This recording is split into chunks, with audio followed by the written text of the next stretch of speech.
तुंगभद्र नदी के तट पर सर्वोत्तम नगर में एक आत्मदेव नाम के ब्राह्मण रहते हैं।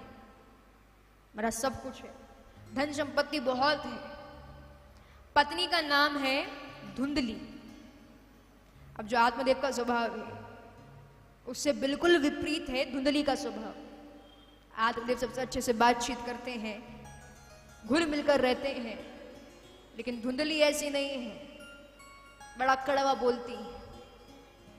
सब कुछ है, धन संपत्ति बहुत है, लेकिन संतान प्राप्ति नहीं हुई और इसी बात को लेकर के परेशान दुखी है। तो आए दिन कहीं ना कहीं जाते रहते हैं, संतों से कहते रहते हैं कि कुछ कृपा कर दीजिए, संतान प्राप्ति हो। पर महाराज अभी तक संतान प्राप्ति नहीं हुई। तो एक दिन दुखी मन से वन में जाते हैं। अब वन में भेंट होती है संत से। संत के चेहरे पर बड़ा तेज था, लगता है इनमें कुछ तो बात है। तो आत्मदेव उनसे प्रश्न करते हैं, कहते हैं कि भगवान की कृपा से सब कुछ है, संतान नहीं है, बस संतान प्राप्ति चाहता हूं, थोड़ा आशीर्वाद दे दीजिए। संत बड़े ध्यान से आत्मदेव के चेहरे को देखते हैं, कहते हैं इस जन्म में क्या, अरे आने वाले 7 जन्मों में भी तुम्हें संतान प्राप्ति नहीं होगी। महाराज जैसे ये बात सुनी तो आत्मदेव आत्महत्या के लिए तैयार। संत बड़े दयालु थे, कृपालु थे। संत सरल चित्त जगत हित। अब देखिए महाराज, सच्चे संत कौन होते हैं? मन में बात आती है कि संत की परिभाषा क्या है, संत किसे कहते हैं? तो मेरे अनुसार ना ही लाल वस्त्र धारण करने वाले को संत कहते हैं और ना ही पीले वस्त्र धारण करने वाले को संत कहते हैं। सच्चे संत वही जो अपने मन में सोचे वही अपनी वाणी से बोले, जो अपनी वाणी से बोले वही अपने कर्म में करे, वो सच्चे संत हैं। जो आपके बिगड़े हुए काम बना दे वो सच्चे संत हैं। जो हमेशा लोक कल्याण के लिए सोचे वो सच्चे संत हैं। वैसे ही वो भी थे, संत सरल चित्त जगत हित। उन संत को भी बड़ी कृपा आ गई, दया आ गई। कहते रुको रुको, आत्महत्या मत करो। अपनी झोली से एक फल निकाला, वो फल दिया, ये फल लो, जा करके अपनी पत्नी को खिला देना, गर्भवती हो जाएगी। बड़े खुश, इस फल को लिया, सीधे आ गए धुंधली के पास। कहते हैं फल लो, एक संत ने दिया है, उन्होंने कहा है यदि इसे ग्रहण करोगी तो गर्भवती होगी। अब उस समय महाराज फल ले लिया है पर ग्रहण नहीं किया। आत्मदेव तो फल देकर चले गए। धुंधली सोचती हैं गर्भ धारण करने से अच्छा मेरा यूं ही रहना है। अरे गर्भ धारण करूंगी कितने कष्ट होंगे, कितनी पीड़ा होगी। तो ये सोच करके वो फल धुंधली जाकर के गौ माता को खिला देती है। अब जैसे ही गौ माता ने उसे ग्रहण किया तो फल स्वरूप गौ माता गर्भवती हो गई। अब ये सारा का सारा घटनाक्रम धुंधली अपनी बहन को सुनाती है। उस समय धुंधली की जो बहन है वो गर्भवती थी। कहती है चिंता मत करो, मैं गर्भवती हूं, कुछ समय पश्चात मेरे यहां पर जो संतान जन्म लेगी वो संतान मैं तुम्हें सौंप दूंगी और बदले में जब मैं मांगू मुझे धन देती रहना। अब धन की कमी तो थी नहीं। धुंधली कहती है ठीक है, ये सही है, महाराज ये सौदा हो गया। धुंधली जाकर के आत्मदेव से कह देती है मैंने फल ग्रहण कर लिया है और मैं गर्भवती हो गई। तो कुछ समय बाद जब धुंधली की बहन के यहाँ पर संतान ने जन्म लिया, जैसा उन्होंने कहा था उस संतान को लिया, ला करके धुंधली को सौंप दिया और धुंधली ने बदले में धन दे दिया। धुंधली उस संतान को लाती है, आत्मदेव से कहते हैं देखिए हमारे यहां पर बालक ने जन्म लिया है। आत्मदेव बड़े खुश, आज ऐसा लग रहा है मानो सारी खुशियां मिल गई, सब कुछ मिल गया।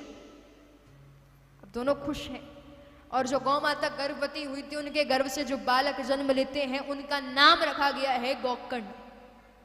नाम गोकर्ण क्यों है? क्योंकि उनके जो कान है वो गौ माता के समान है, इसलिए नाम पड़ा गोकर्ण। अब महाराज इकलौती संतान, तो उस बालक का बड़े अच्छे से लालन पालन किया जा रहा है। आगे चल करके उसका नाम रखा जाता है धुंधकारी। अब धुंधकारी इकलौती संतान है तो कुछ ज्यादा ही प्रेम में रखा। और बड़े होकर के हाल ये है सर्व अवगुण संपन्न हुए। कहा क्या जाता है सर्वगुण संपन्न, यहां उल्टा है सर्व अवगुण संपन्न। मतलब एक भी अवगुण ऐसा नहीं होगा जो धुंधकारी में ना हो। जुआ खेलना, डकैती करना, मदिरा पान करना, हर तरह के अवगुण। और आज के समय में ये स्थिति अधिकांश घरों की है। हम बच्चों को बड़े लाड़ में रखते हैं, प्यार में रखते हैं, और महाराज बड़े होकर के बच्चे गलत रास्ते पर चले जाते हैं। जब बच्चा छोटा होता है देखिए लाड़ प्यार कीजिए, पर इतना भी नहीं कि बड़े होकर गलत रास्ते पर चला जाए। जब बच्चे छोटे होते हैं आप उन्हें सब सिखाते हो, बेटा कोई मिले तो ऐसे अपना नाम बताना, बताना कौन सी क्लास में पढ़ते, सब कुछ हर चीज सिखाओगे। यदि आपके बच्चे गलत चीज की मांग करते हैं, आप मना कर दो तो नहीं देंगे, तुम्हारे लिए सही नहीं है, बच्चे रोने लगते। अब जैसे माता पिता ने बच्चे को रोते देखा, सीधे दौड़े दौड़े जाएंगे, वो चीज ला करके दे देंगे, चाहे वो सही हो या ना हो, आप तुरंत दे दो। ये ठीक नहीं है। देखिए बच्चा गलत चीज की मांग कर रहा है, आप नहीं दोगे, एक बार रोएगा, 2 बार रोएगा, 3 बार रोएगा। लेकिन यदि आप अपने बच्चों को संस्कार नहीं दो तो आपका बच्चा जीवन भर बैठकर रोएगा, आपको भी रुलाएगा, पूरी समाज को भी रुलाएगा। अभी आपके हाथ में आप क्या चाहते हो। तो इसलिए बचपन से बच्चों को संस्कार दीजिए कि आज के समय में संस्कारों की कमी है। तो वही हल धुंधकारी के हुए, बड़े लाड़ प्यार में रखा, तो बड़े होकर के सर्व अवगुण संपन्न। जब ये दृश्य देखा आत्मदेव ने, महाराज सोचते हैं ऐसे अच्छा संतान ही नहीं होती, आत्महत्या करने चले गए। पीछे से गोकर्ण जी आए, कहते पिताजी आत्महत्या मत कीजिए, आत्महत्या करेंगे प्रेत योनि मिलेगी, इसलिए वन में जाइए, तपस्या कीजिए और भागवत के 10वें स्कंद का पाठ करना, सीधे मोक्ष मिलेगा। महाराज आत्मदेव बात मानते हैं, वन में जाते हैं, भागवत के 10वें स्कंद का पाठ करते हैं, तपस्या करते हैं और सीधे मोक्ष को प्राप्त करते हैं। अब पिता तो रहे नहीं, बची हैं सिर्फ माता। तो अब धुंधकारी माता के ऊपर अत्याचार करते हैं, कहते हैं धन ला कर दो, ये करो वो करो। माता बड़ी परेशान। एक दिन हाल ये है कि सारा का सारा धन समाप्त। धुंधकारी बड़े क्रोध में है, अरे धन ला करके दो। धुंधली कहती है जो कुछ था वो सब दे दिया। तो अब धुंधकारी बड़ा बुरा भला कहने लगे। धुंधली बहुत दुखी है, बड़ी परेशान है। अब दुखी मन से सोच विचार करते हुए चली जा रही। तो रास्ते में महाराज कुआं पड़ता है और नजर नहीं पड़ती, पैर फिसल गया। धुंधली सीधे कुएं में जाकर के गिरती है, जिससे उनकी मृत्यु हो गई। तो माता पिता दोनों नहीं रहे। अब जो थोड़े बहुत अवगुण शेष रह गए थे वो भी आ गए। हाल ये है कि अब धुंधकारी वैश्याओं के साथ रहने लगे। एक दिन जाते हैं, जाकर के राजा का खजाना लूट लिया, वैश्याओं के साथ रह रहे।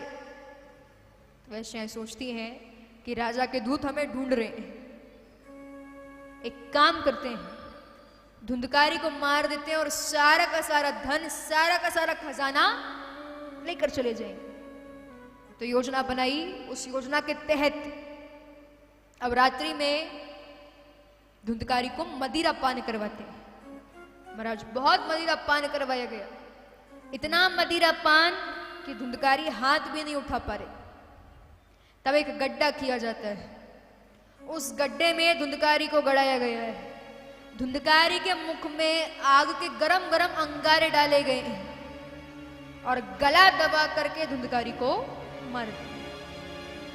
स्वाभाविक सी बात है, बड़ी दर्दनाक मृत्यु हुई है और जीवन में अच्छे कर्म भी नहीं किए तो मिलना प्रेत योनि थी। तो कुछ समय बाद जब रात्रि के समय में गोकर्ण जी विश्राम कर रहे हैं तो बड़ी अजीब अजीब सी आवाजें आ रही हैं। बार बार पूछा कौन हो तुम। जब उत्तर नहीं मिला तो हाथ में जल लिया, अभिमंत्रित किया। जैसे ही छिड़का तो एक बहुत भयानक प्रेत योनि, प्रेत आकृति दिखी। तो कहते हैं कौन हो तुम? वो कहते हैं कि मैं आपका भाई धुंधकारी हूं।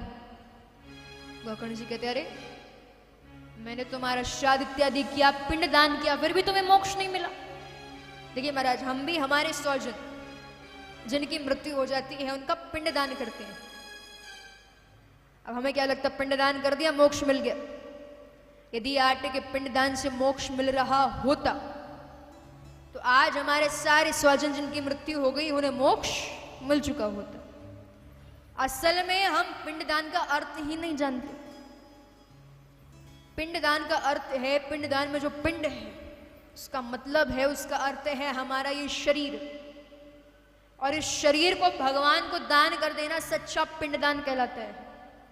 जो व्यक्ति जीते जी समझ गया उसे तो वैसे ही मोक्ष मिल जाना है, और जो नहीं समझा तो पुनरपि जन्मम पुनरपि मरणम पुनरपि जननी जठरे संयम, अर्थात बार बार ये जन्म मरण की प्रक्रिया चलती रहेगी, फिर आपको इस आवागमन के चक्र से छुटकारा नहीं मिलेगा।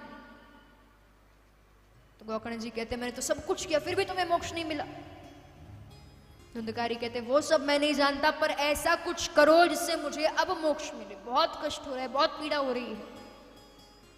महाराज गोकर्ण जी तुरंत ही सूर्य नारायण भगवान से प्रार्थना करते हैं। सूर्य नारायण भगवान कहते हैं यदि आप चाहते हैं कि धुंधकारी को मोक्ष मिले तो श्रीमद् भागवत महापुराण का आयोजन करवाइए। महाराज श्रीमद् भागवत महापुराण का आयोजन हुआ, जैसा जैसा कहा वैसा वैसा सब किया। उस कथा को सुनने कई सारे लोग पधारे। अब धुंधकारी भी आए, लेकिन देखिए धुंधकारी एक प्रेत है तो एक जगह स्थिर नहीं रह पा रहे, तो इसलिए एक बांस बुलाई गई है जिसमें 7 गांठें हैं। उस बांस के अंदर धुंधकारी को बैठाया जाता है। कहते हैं आप इसमें बैठ करके 7 दिवस तक कथा सुनिए। जैसे ही पहले दिन की कथा विश्राम हुई, उस बांस की पहली गांठ टूट गई। दूसरे दिन की कथा विश्राम हुई, दूसरी गांठ टूट गई। तीसरे चौथे करते करते जब 7वें दिन अंतिम दिवस की कथा विश्राम होती है तो उस बांस की आखिरी गांठ भी टूटती है और उसमें से धुंधकारी साक्षात भगवान का रूप धारण करके प्रकट होते हैं। तो बोलिए कृष्ण कन्हैया लाल की जय हो।